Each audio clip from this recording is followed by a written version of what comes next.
Hey everyone, and welcome back to Brian's Horror Corner, or welcome if you are new to my channel. Glad to have you here.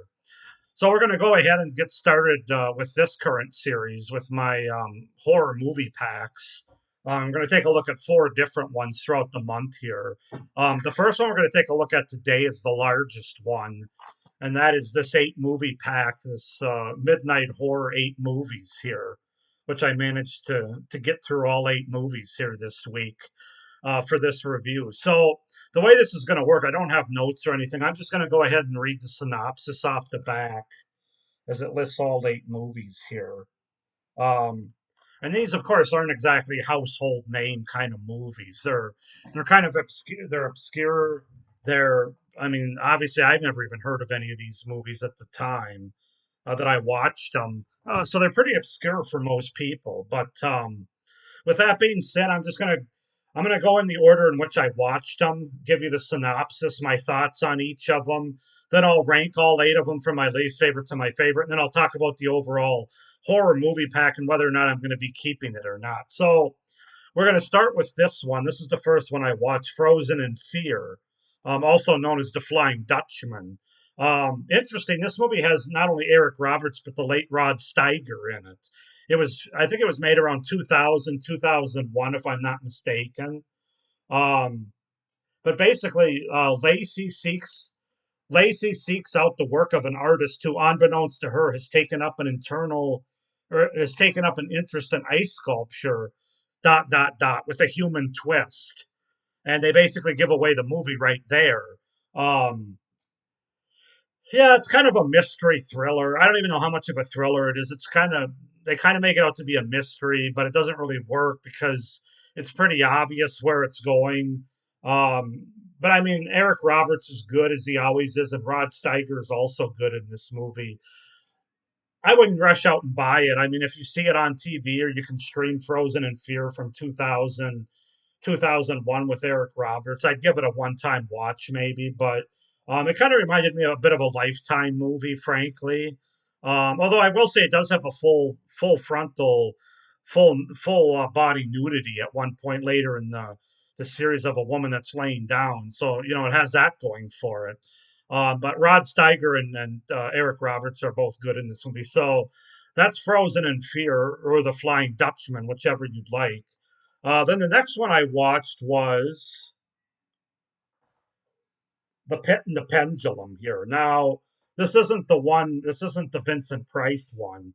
This one's from 1991, I believe.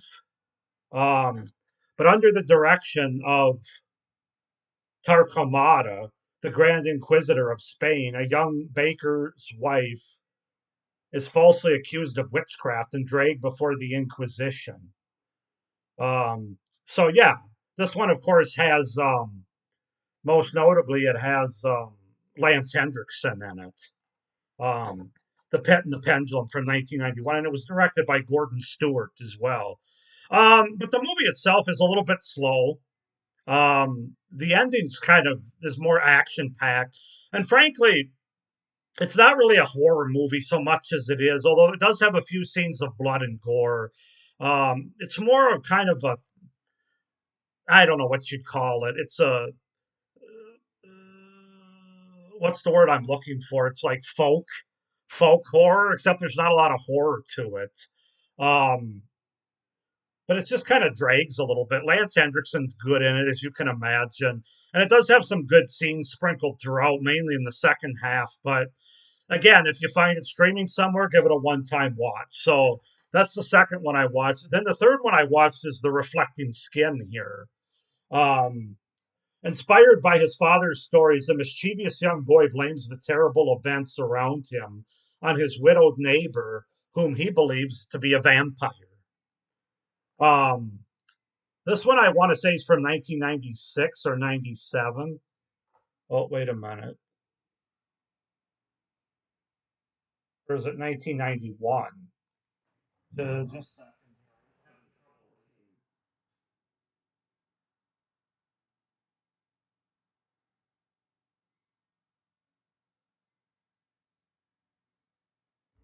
Yeah, I guess it's 1991.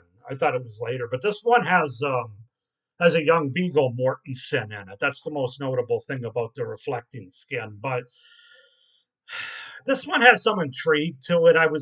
It's probably one that I would rewatch again of the ones I've gone through so far. Just because it's so bizarre and weird. It's kind of natural sort of horror that's going on through a kid's eyes, basically. So there's some intrigue there, some interesting things happening. Um, but I can't. It's another one it's a bit too long. Um, I think they could have shortened it up a bit. Um, yeah, I don't know, but I that the reflecting skin is worth a watch for sure if you can find it. The reflecting skin. Um, Sometimes terrible things happen quite naturally. That's the tagline for it. With, as I said, Viggo Mortensen, who's very young in this movie. Um, but that's the reflecting skin. I can't call it a full blown horror movie, but of the ones that I've gone through so far, it intrigues me the most. I would be willing to rewatch that one. And then finally, the fourth one on disc one, because there's two discs in this. Well, one of them I probably just broke. What a shame that would be. No, but there's two discs, four movies on each one. So the first disc that we're talking about here, the final one on this disc. No, I have to make sure I remember because I watched a bunch of these. Okay, I believe it's Office Killer. Yeah, Office Killer right here, which is from this is a 90s movie. This one's 1997. A social outcast who has endured years of abuse as the office doormat loses her sanity and takes out her coworkers one by one. This is definitely more of a comedy than it is a horror. Um, Carol Kane is in it. She's easily the best thing about the movie. Office Killer here. She's the main character, of course, the killer. Um, It's got I don't know. Molly Ringwald is in it, which was kind of weird to see, but it's definitely played more for laughs. There isn't much suspense or horror going on, which is pretty much the case for all of these movies. Hint, hint. Um, but yeah, I don't know. It was okay. I was kind of playing on my phone or looking at my phone while it was on, to be honest with you. So it really didn't grab my attention all that much. So that's Office Killer. Then we moved to the second disc, and the first one I watched there was Invisible, right here. And this is an indie film, only 70 minutes long, very low budget, but a couple is attacked at their lakeside cabin by a pair of deranged backwoods brothers who force them to fight for their lives. It's not quite shot on video, but it is very low quality, low budget. This one spent like I would say half of that 70 minutes is spent just following this couple around who are on the brink of getting a divorce, basically. And then the last half hour or so is interesting. But again, it moves so damn slow and it's all in one area because of the low budget. I don't know. This is another one that really didn't engage me or hold my attention. Invisible. And this one was from 2006 or 2009. I think it's 2006.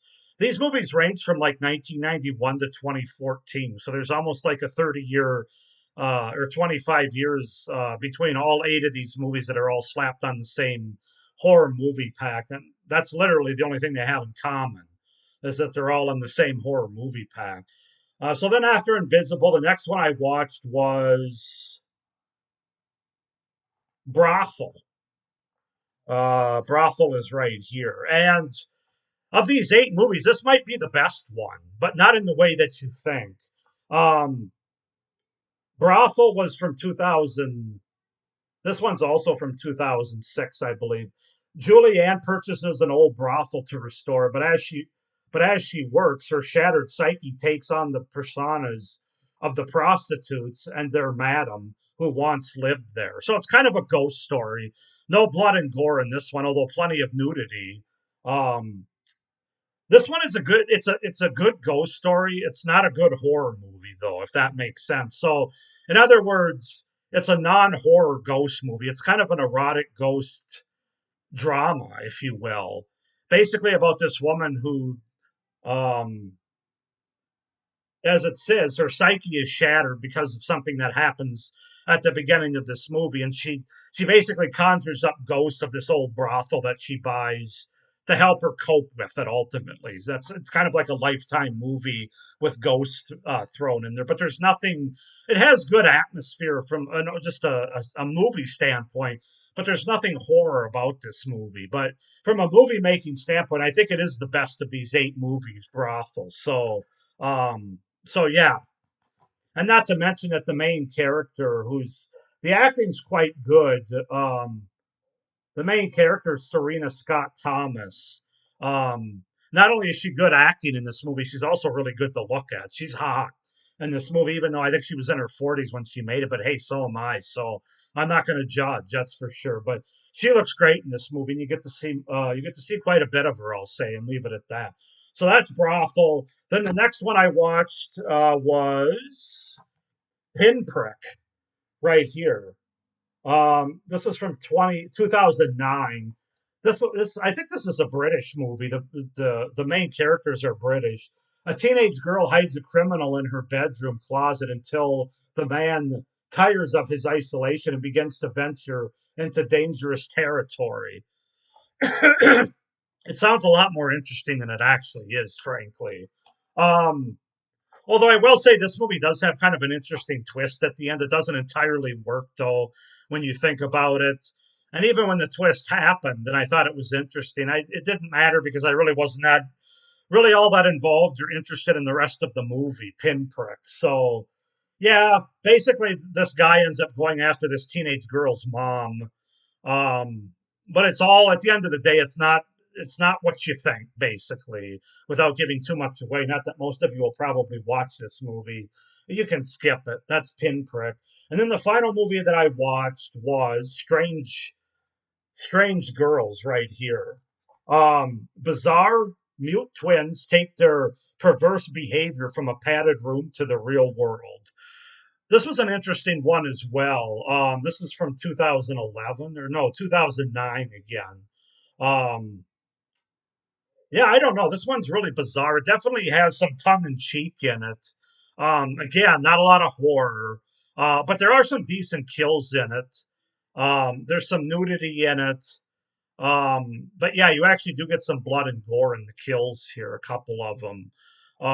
So yeah, I didn't think this one was bad. I'd be willing to rewatch Strange Girls again. So I know that's kind of kind of all over the all over the place with those eight movies. Excuse me, but if I had to rank them, oh boy, it's going to get tough. But I guess I would say none of these are horror, in my opinion. I wasn't scared at one point in any of these movies. But some of them are better than others from a filmmaking standpoint. So, Brothel is going to be number one. The Reflective Skin is going to be number two. Oh, I'm sorry. I'm supposed to go from least favorite to favorite. Sorry about that. I already messed up. Um, my least favorite is probably. I think the one that I had the hardest time getting through was Invisible. So I'll say that's my least favorite. Then probably Office Killer would be number seven. Frozen in Fear would be number six. Pinprick would be number five. Um, the Pit and the Pendulum would be number four. Um, let's see. I would say Strange Girls would be number three. Uh, the Reflecting Skin would be number two, and then Brothel would be number one on this list. So take that for what you will. Um, this is probably not one I'm going to keep for the long term. I am going to keep it for right now because there are three movies here that I will rewatch again, and they are the top three: the Reflecting Skin, Strange Girls, and Brothel. I don't really see it. I don't really see rewatching Pinprick or Office Killer or Frozen in Fear, The Pit and the Pendulum. So I mean, you're looking at three out of eight movies that I'm willing to rewatch again. Not even saying that they're great. Um, so at the end of the day, I'm going to keep this eight pack, this horror movie pack for now. I'm gonna rewatch those top three movies and see if they have single releases. But this one's probably not long for my horror collection. And I think what I'm finding out with these horror movie packs is the higher the number of movies in a pack, the crappier the movies are typically because they're just trying to throw a bunch of low budget, not worth a single release kind of movie um, all together to set for money and efficiency basically. But I think my biggest disappointment is, as I said, none of these are really horror.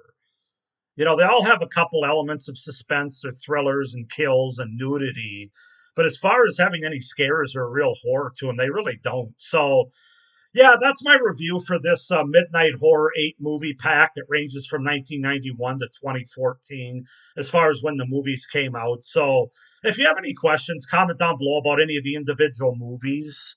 If you want more expansive thoughts about any of the movies specifically, I can give those to you in the comments down below. But other than that, as a horror movie pack, I'm not going to give it a rating. Like I said, I'm probably not going to keep it for the long haul, but I'm going to keep it for now. So take that what you will, maybe a 5 out of 10. Please like this video, hit the little notification bell, and subscribe to my channel so you don't miss any of my other horror movie pack reviews for this series. I have 3 more before the end of the month.